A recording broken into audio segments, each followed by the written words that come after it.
I try to be fair and balanced in discussing the religions, but I have to confess that Zen Buddhism is one of my favorites.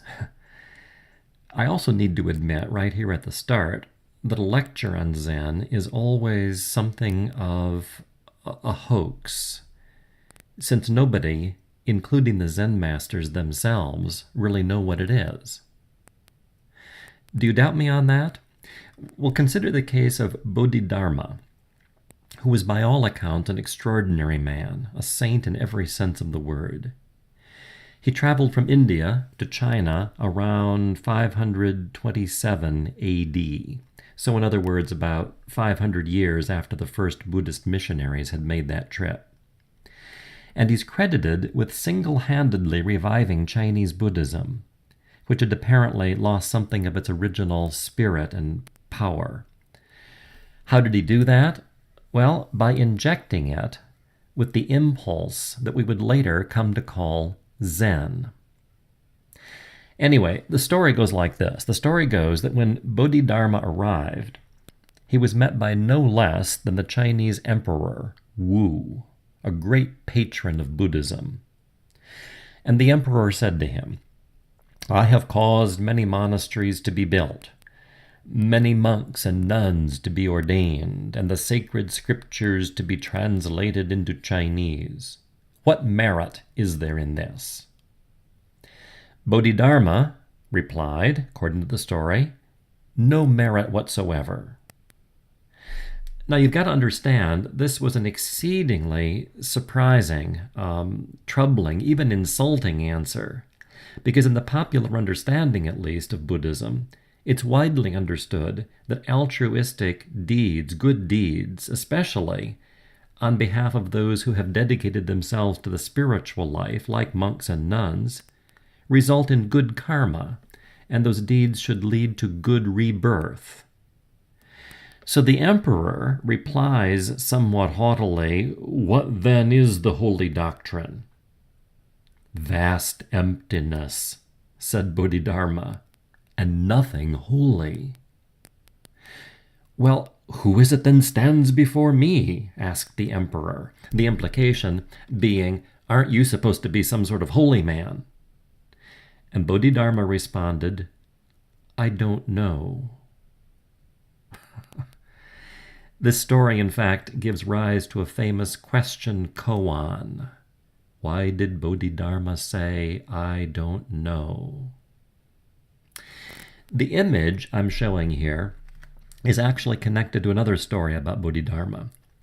Apparently, after conversing with the emperor, it's said that Bodhidharma headed off to a cave to meditate. He sat himself down, and he continued to sit, and to sit, and to sit for 9 years. And during that time, his reputation spread more and more widely, and people would be coming to seek his advice, to ask for guidance. But Bodhidharma simply sat and maintained strict silence. One especially persistent seeker was a young guy named Shen Guang. And rather than pestering the master with questions, Shen Guang simply stood at the entrance of the cave. And he stood, and he stood, and he stood day and night through thunderstorms and snowstorms with a persistence equal to Bodhidharma's own sitting. But he still got no response from the sage. So finally, in a final effort to show his seriousness and his sincerity, Shen Guang pulled out a knife and cut off his left arm, walked into the cave, and presented the bleeding piece of flesh to Bodhidharma, at which point, we're told, Bodhidharma finally agreed to divulge some of his wisdom. I make a comment here on the slide. That just goes to show what the intensity of true spiritual thirst looks like. That's what it takes to be saved. Well, I'm once again, I realize, going too fast. Before I continue with all of this Zen stuff, let's put it into context. I've explained that East Asia is a complicated religious place, right? There's no one dominant single religion. We've talked about Confucianism, we've talked about Taoism. And I've said in the last lecture that they're sort of like two sides of one Mobius strip. Well, now I have to complicate it right even further. It's not just a Mobius strip in East Asia, it's more like a braid with three strands. Confucianism, Taoism, the two, I've called them indigenous religions of China, but then also Buddhism. When Buddhism gets there and takes the form we call Mahayana Buddhism, it also becomes part of this complex package of religious traditions in China. Well, talking about Mahayana, let's review what I said in Paths of Return about these two major branches or schools of Buddhist thought. On the one hand, we've got Theravada. On the other hand, the Mahayana. Theravada is the more ancient of the two. It's described as being the way of the elders. Scholars talk about it as being Southern Buddhism, inasmuch as it tends to be the predominant form of Buddhism, even today, in Southeast Asia. Contrasted with that is the Mahayana form of Buddhism. Mahayana meaning the great vehicle, or sometimes called the great raft. And I've explained what that means in Paths of Return. It's the form of Buddhism into which more people can enter and which claims to be able to save more people all at once. It's the northern form of Buddhism. It predominates in the northern part of Asia. Well, I guess I should say Northeast Asia, Korea, Japan, and so forth in that part of the world. I've used some scripture here to compare and contrast as well. I'm taking Paul's letter to the Philippians, chapter 2, verses 12 and 13, back-to-back verses, and saying if you split them in half, you get sort of a sense of what Theravada is in contrast with Mahayana. Theravada, work out your salvation with fear and trembling. You're all on your own. It's up to you. It's your strength. It's your aspiration. It's your intensity that counts, like Shangwen standing before Bodhidharma with his arm in his hand. But the second half of the verse, Philippians 2:13, adds, Paul says, work out your salvation with fear and trembling, for God is at work within you. And that's more the Mahayana side of the Buddhist tradition. There's a power in the universe, a cosmic mercy, as it were, into which we can tap, and which aids us in our move toward enlightenment, toward salvation. Another contrast, John 18:36 is more Theravadic in character. My kingdom is not of this world. What does the Theravada Buddhist do? He seeks to liberate himself. He seeks to escape from the delusions of existence. He seeks nirvana. And the arhat, do you see that word in red? The arhat is the perfected person, according to Theravada, someone who has achieved nirvana and who's actually escaped from all of the suffering and all of the illusions that the rest of us are subject to. But in the Mahayana world, it's more John 3:16 that applies. God loves the world. It's not that you need to escape from the world. God also extends his mercy, his compassion into that world and transforms that world through his love. And here, the key figure, whom I mentioned in Paths of Return, is the Bodhisattva, this cosmic being. It's someone who has actually all but achieved nirvana, but rather than going into nirvana, rather than enjoying the bliss of nirvana himself, he comes back, he turns round, as it were, enters again into this world in order to help the rest of us achieve that high state. Here's a very, very influential, very, very much loved bodhisattva, Avalokiteshvara. Avalokiteshvara is the Sanskrit word. He's called Chenrezig in Tibet. He's called Guanyin in China. He's called Kannon in Japan. I put the Dalai Lama here. You've seen him before. I mentioned several sessions ago that the Dalai Lama is said to be an incarnation of this Avalokiteshvara Bodhisattva. So the Dalai Lama himself is a compassionate extension of cosmic mercy back into this world in order to help those of us who need liberation. This is the Mahayana understanding of how Buddhism works. Here's another very, very famous bodhisattva, the Bodhisattva Dharmakara, who actually did attain Buddhahood actually did enter into nirvana, but not before vowing that anyone who invoked his name was the Buddha Amitabha.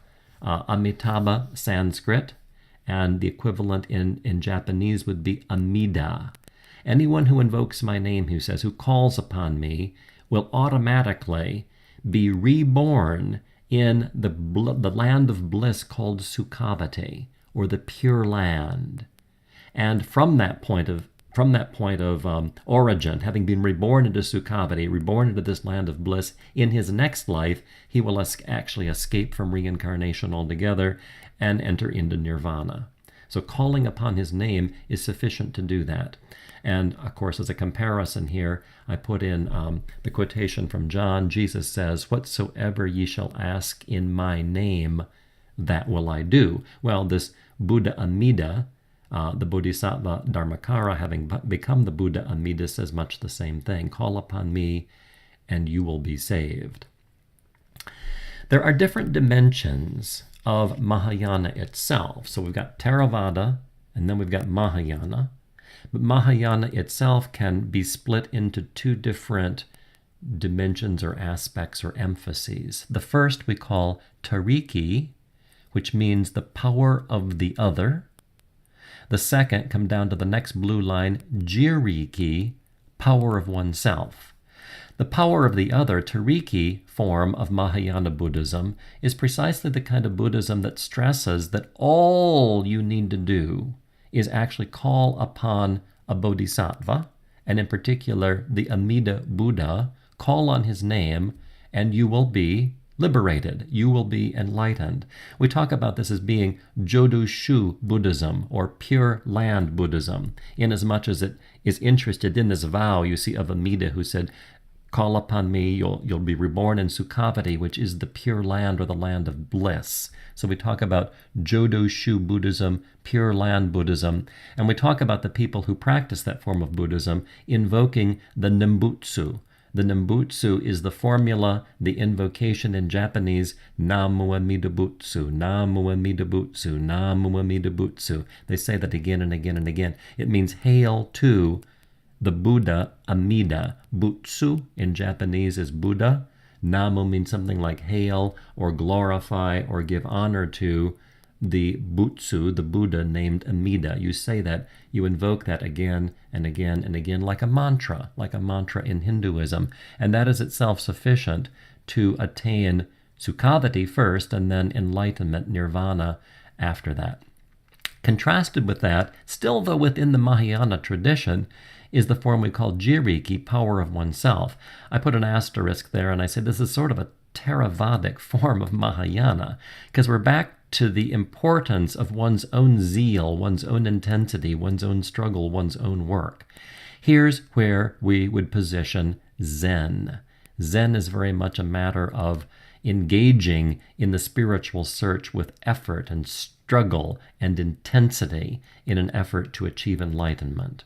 And you've seen a bit of that. We've touched on that. You've had a taste of that in Paths of Return and in the Book of Saints with the man Soko Morinaga and all of the struggles he goes through. Zen, I've explained already, is a Japanese way of pronouncing, you could say, I suppose, mispronouncing the Chinese word chan, which in turn is the Chinese pronunciation, maybe mispronunciation, of the Sanskrit word dhyana. All of these mean meditation. But it's a very particular kind of meditation. And we're going to be describing that now and discussing that now in more detail.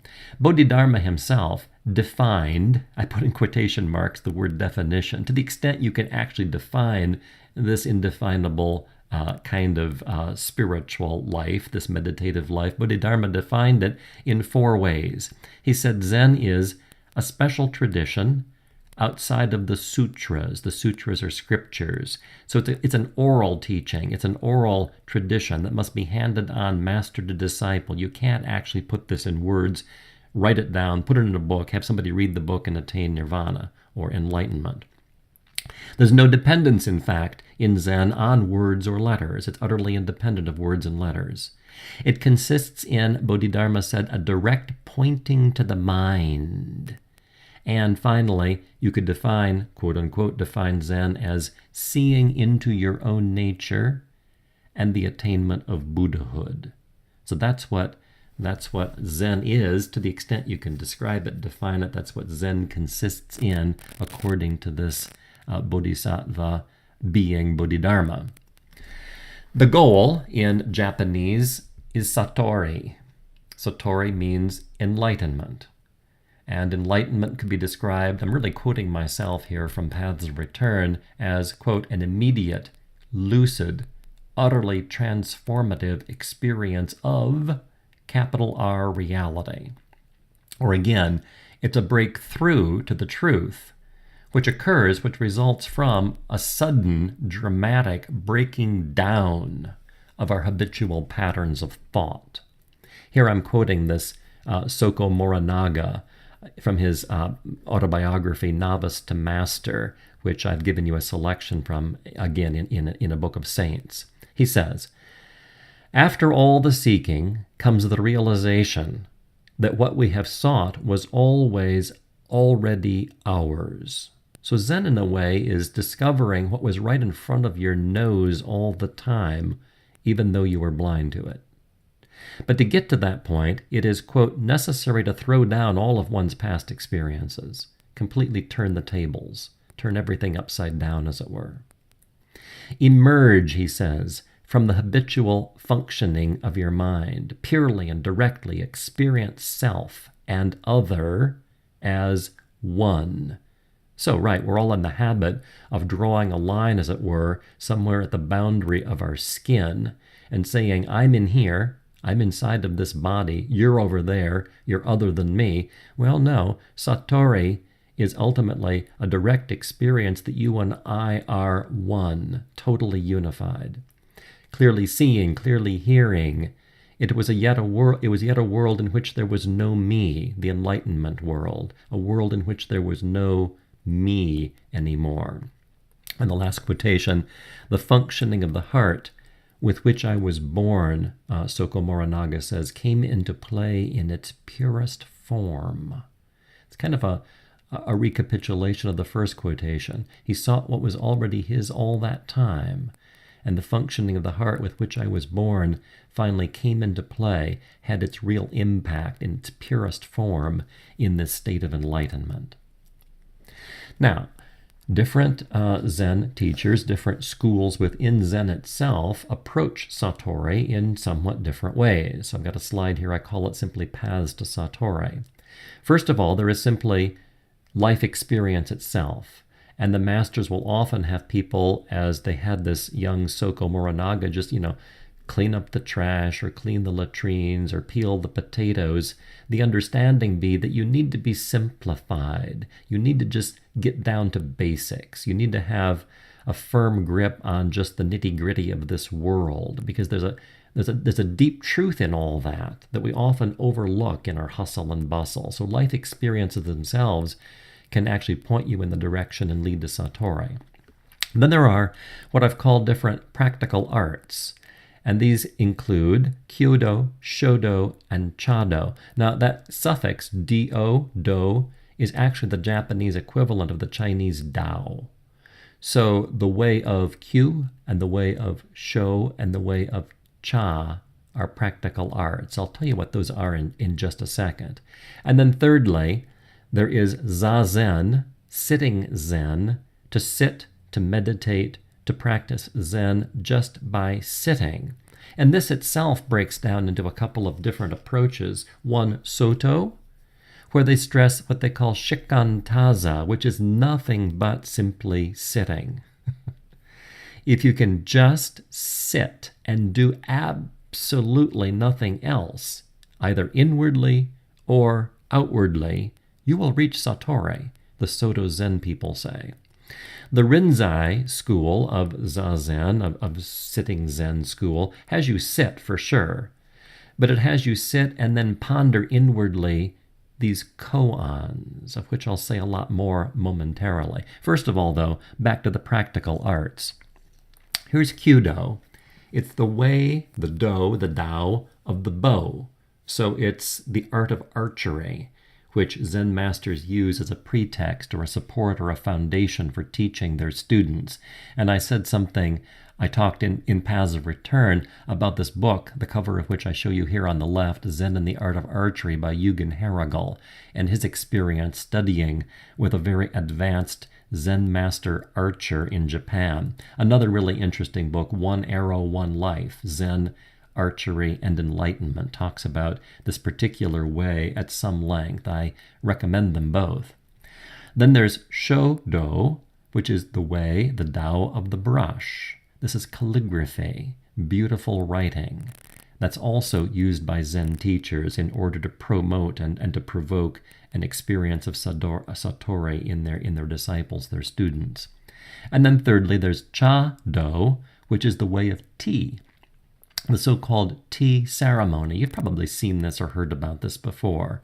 The making of tea in a very, very orchestrated, very precise, very dignified way, the serving of the tea, how it is that you hold your little cup of tea, how it is that you don't talk while you're drinking, how you take in the tea very carefully and savor each drop of the tea. That's also a way toward Satori, toward enlightenment, that Zen teachers use. And then these koans. These are the most mysterious things of all about Zen, and it's probably at least one of the reasons that I like Zen so much. Koan literally means case or case study, and koans include, as I've explained already in Paths of Return, question-type koans. What is the sound of one hand clapping? Commands or imperative-type koans, do this, don't do that. Anecdotes of various kinds, little stories, puzzles.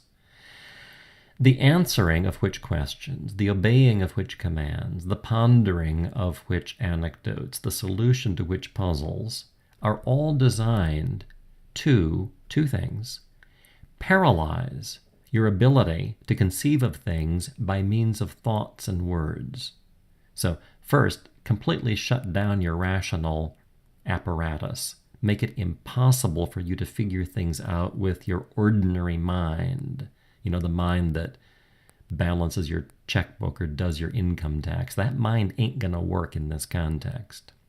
And then, secondly, to unleash, as it were, your power to perceive those things, the things that you can't figure out with your brain, as they really are in themselves. All right, that's what koans are all about. Now, koans are given to disciples, assigned in a very particular order, depending on a given disciple's, level of spiritual insight or maturity. And I'm going to give you just a few examples of these, and I'm arranging them more or less from the easier to the more difficult, okay? First, and they're mostly stories. I like little stories. A student asked Tozan, a Zen master, "How can we escape the cold and heat?" Tozan replied, "Why not go where there is no cold and heat?" "Is there such a place?" the student asked. Tozan replied, "When cold, be thoroughly cold. When hot, be hot through and through."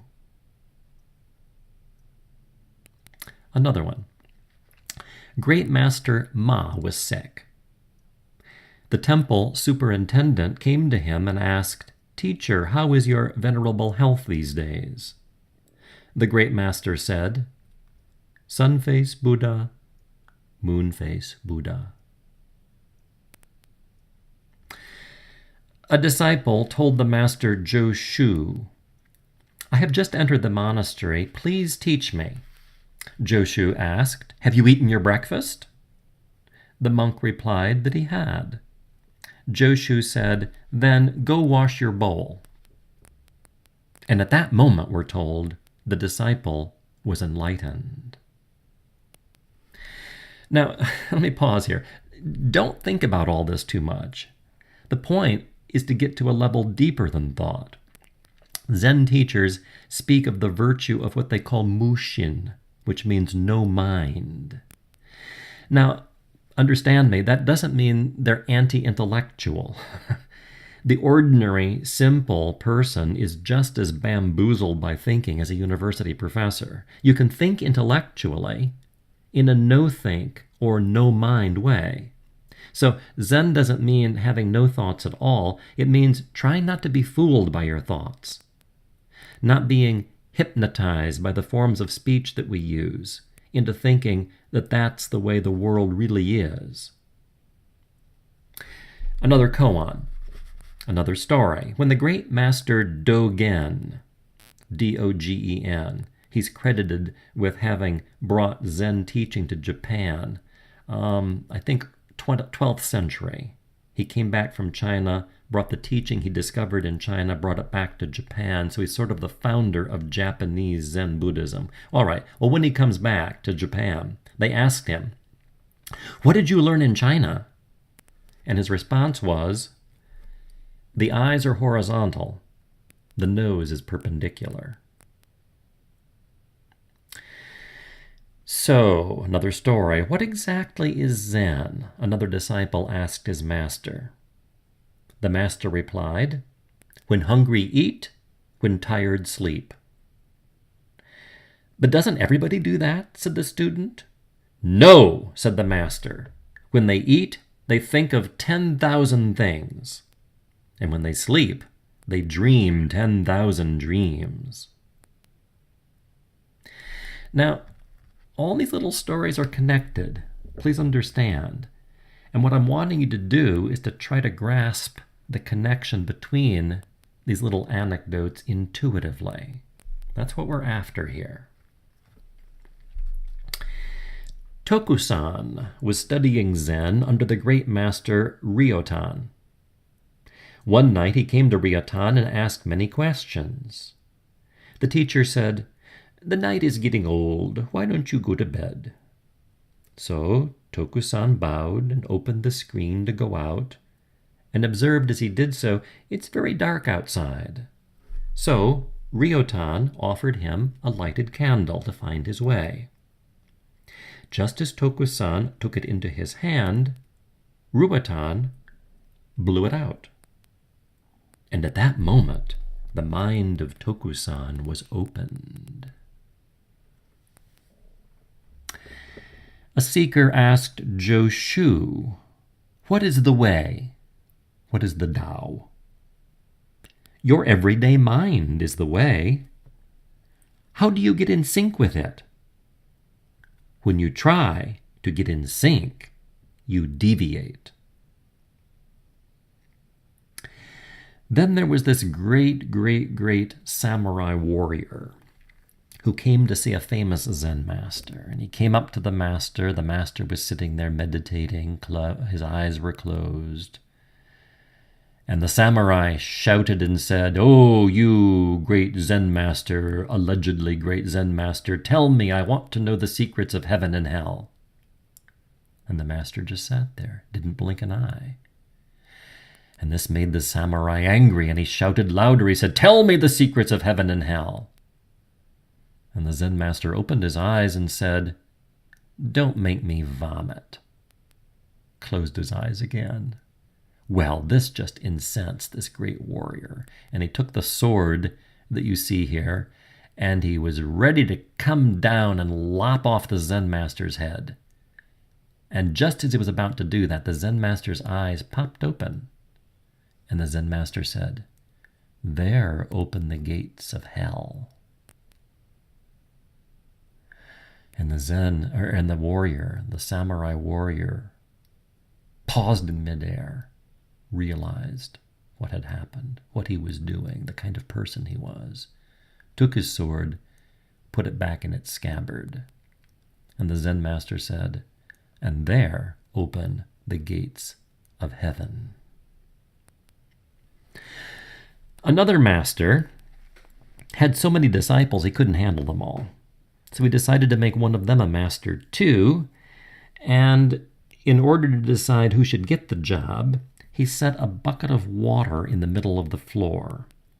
And he said, "Now, without affirming anything and without denying anything, tell me what that is."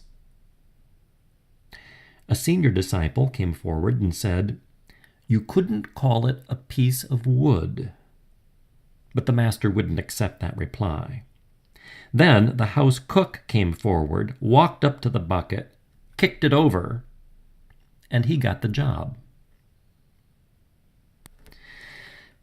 The whole point of these koans is to create, I don't know what to call it, I guess certain mental predicaments in order to get you to begin acting in a freer, more spontaneous way. I mean, most of us lead our lives more or less stuck in certain grooves.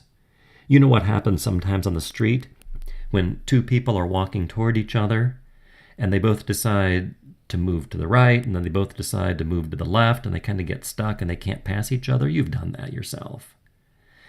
Zen masters will actually pull exactly that same sort of stunt when going down a path and meeting one of their students to see whether they can get the student in a tangle and whether the student can actually escape from it. Well, these koans are kind of meant to do just the same thing. Here's a very famous one. A monk asked Joshu, "Has a dog a Buddha nature?" Now, you need to understand, in Mahayana Buddhism, everything is believed to have a Buddha nature. Everything is Buddha down deep. People, animals, plants, even rocks. And to say that it has Buddha nature is to say that it's actually already enlightened. Enlightenment is not something you need to achieve. You've actually already got it. So, back to the story. The monk comes up to Joshu. "Has a dog a Buddha nature?" Joshu answered, "Moo!" Moo in Japanese means no or not. But wait a minute, everything's got Buddha nature. Nansen saw the monks of the eastern and western halls. I guess this monastery had two different wings. And the monks were fighting over a cat. Nansen, the master, seized the cat and told the monks, "If any of you say a good word, you can save the cat." Nobody answered. So Nansen cut the cat in half. That evening, Joshu returned to the monastery. He'd been off on some trip or some expedition. And Nansen told him what had happened. Joshu removed his sandals, and placing them on his head, he walked out. Nansen said, "If you'd been there, you could have saved the cat." All right, I'm going to end with two of my favorite koans. There was a master named Gute, and he kept a vow of silence. And when he was asked questions about Zen, he would simply raise one finger in reply. Well, a little boy who lived in the neighborhood and who liked to sort of hover in the background during these meetings with Gute began to imitate this practice. And when a question was posed, the little boy would also raise a finger. At the next audience, Gute motioned to the boy and had the little boy come up and sit down next to him. And when the first person asked a question, the little boy raised his finger as usual. And instantly, Gute seized his hand and cut his finger off with his knife. The little boy leapt up in pain and, shrieking, started to run out of the house. At which point the master spoke for the first time in anybody's memory, calling out the little boy's name. When the boy turned around, Gute held up one finger. And at that moment, we're told, the boy was enlightened.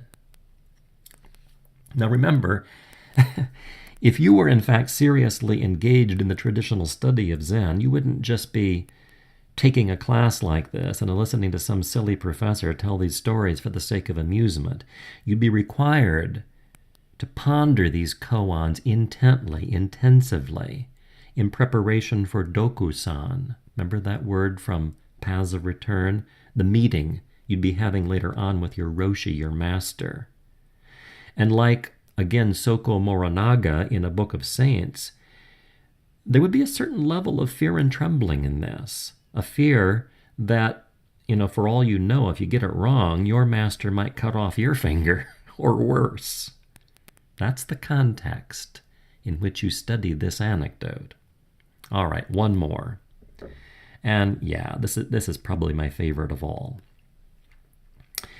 A Zen student named Po came to his master and said, "Master, master, I have a terrible problem.